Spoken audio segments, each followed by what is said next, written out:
Spark, and the Curating Mind. And I'm logged into kiwiconnexion.nz as one of the student participants called Demo. Now, you could see over on the right-hand side of the screen that Demo belongs to a number of groups, such as Community News, Creative Spaces, running all the way down to Preaching Today and Sunday Night Live on Air. One of the new things that Demo can do is publish his sermons online directly with an amazing little program called Spark. Spark's put out as part of the Adobe Creative Cloud Suite, and by and large you would have to normally subscribe to be able to use that. But Spark is free, and in order to download it, all you need to do is Google Spark Adobe, and it will come up and you'll be able to get the somewhat pared back version that enables you to put your sermons, your journals, your photo journals online. It creates a website for you, and it's very easy to follow through. And that's part of the creative process that Kiwi Connexion encourages for all of its participants, whether they create photos, whether they create videos, make prayers or sermons, whatever. We believe that that creativity is essential and vital and necessary for the well-being of the church, and it enables the participants to really bring their gifts and talents to bear within Kiwi Connexion. What the Curating Mind does is put all of these things together, because while Spark enables you to put your sermon up in a very straightforward and easy way and share it in social media such as Facebook or Pinterest or whatever, whilst that's easy enough, it's not so easy to curate all these different things that people do in an online environment. And that's where Kiwi Connexion and its e-portfolio, powered by Mahara, is very, very powerful indeed for participants and for general use right out across all the social media. So the first thing that I want to do, as soon as I've logged in this particular instance, I want to look for Simon Williams.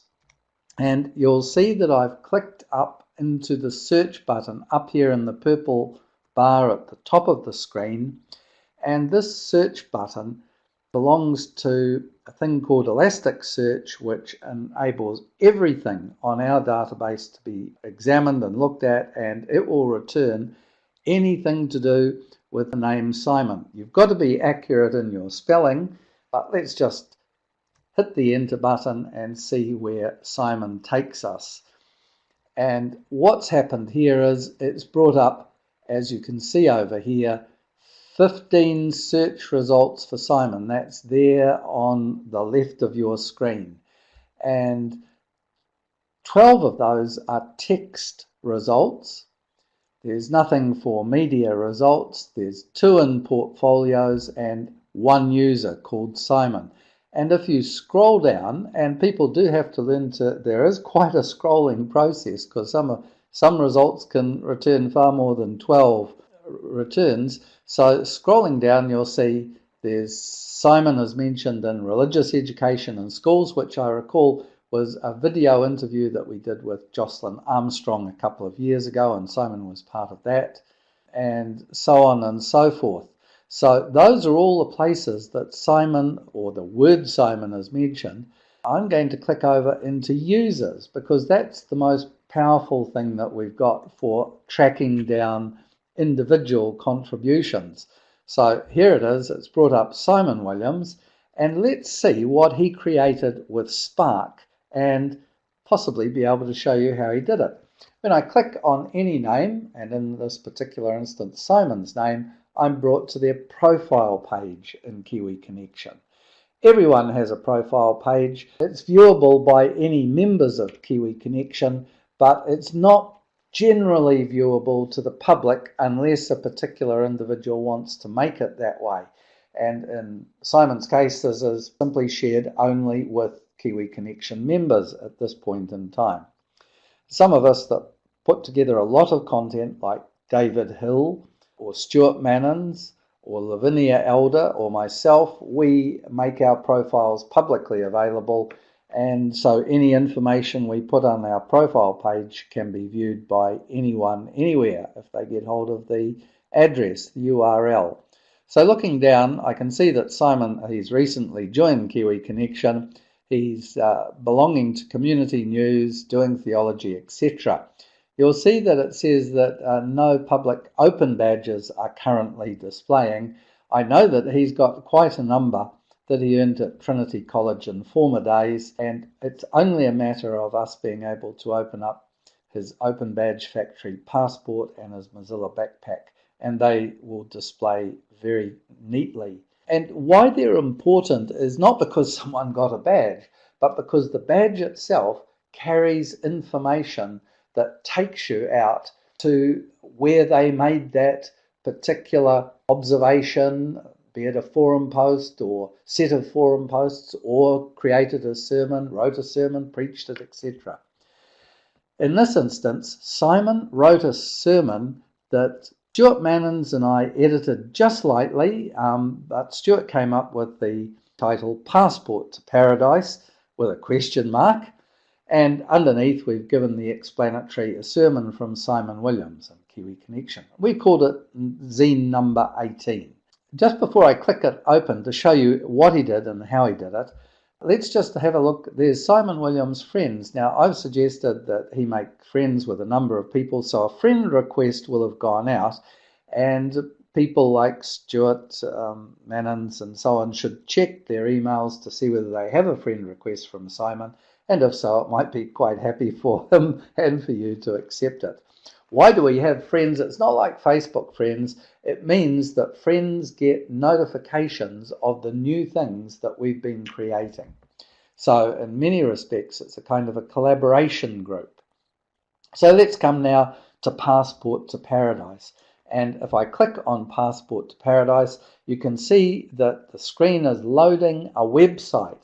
And what has happened is that Simon has got a little web page created in Adobe Spark servers. So this web page was simply the result of Simon, after his sermon had been edited, we put the text in and we gave it some headings, and we just added it and gave it a nice photograph, designed, of course, to be read on a phone, because more and more and more of all kinds of academic church activity takes place with people reading text on cell phones, smartphones, iPhones.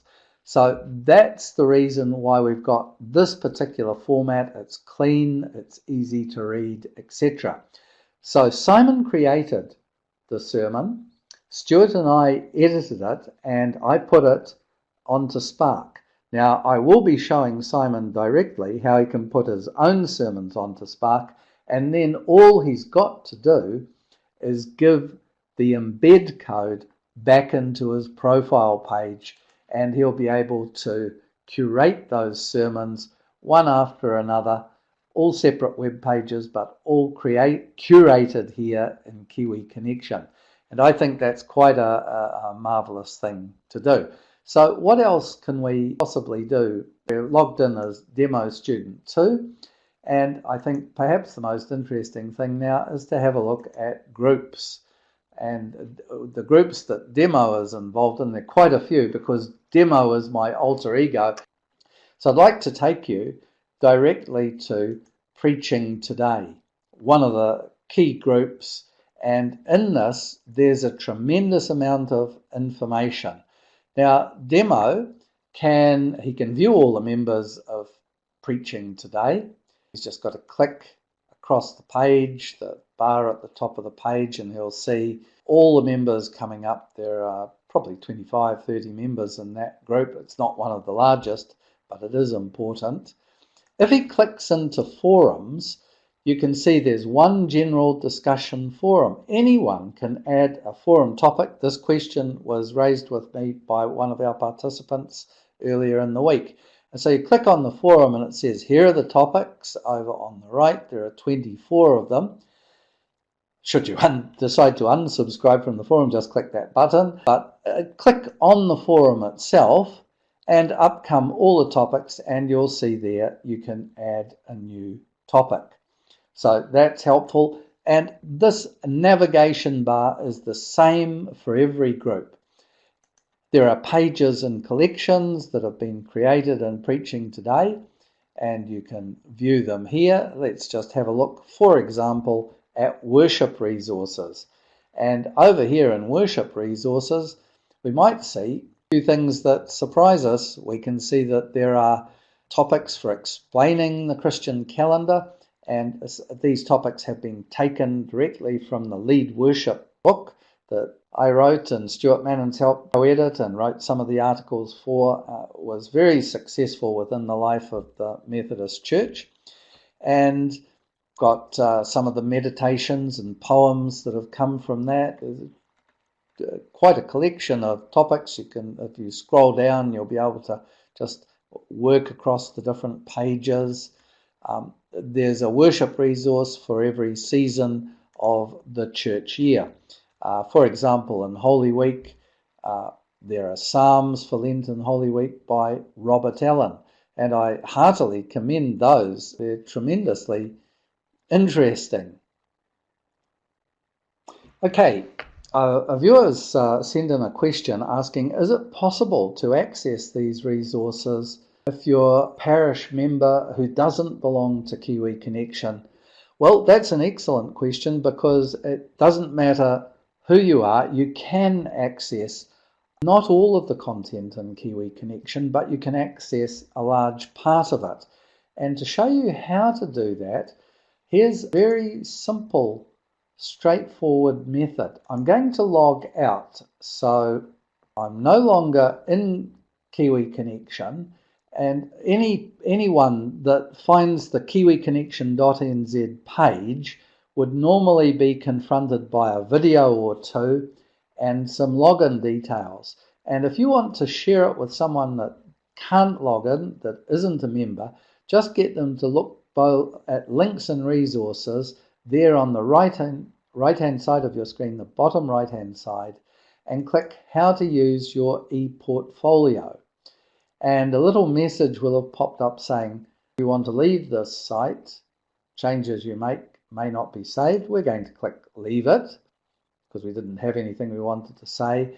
And now we're in a set of independent web pages that don't require you to be logged in. How to do things in Kiwi Connection. The way in which this is set up for navigation isn't 100% clear, and in the next few weeks we're going to change the navigation to make it a lot easier, and probably having each of these links running down the left-hand side of the screen.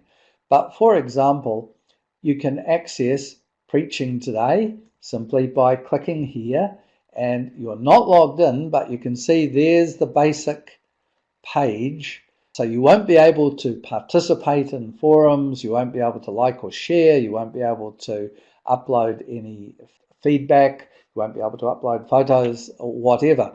But you can get to the collections, the art and craft of telling the Christian story, and the worship resources for the Christian year. So, for example, if I went to and clicked on videos from the far country, Tall Tales and True. Now this is my own personal collection of sermons that I broadcast on YouTube. These sermons include the sermons that I first preached here at Waiake, I'm not sure how many years ago, beginning back in 91, 92. And so let's leave the page and go to the new page. And it's taking me into some of those sermons. It takes a few seconds to load up because these are all videos that are coming in from YouTube. So after a few seconds, the titles and the video content becomes a little clearer. So there we are. You can see miracles, the evil eye, the day we rode a light beam. All of these are YouTube videos. And let's just take Martin Buber Speaks to Our Time. If I click into that, I can watch the video here on the page, or what you can do is click and take it over into YouTube itself, and so it will play in YouTube.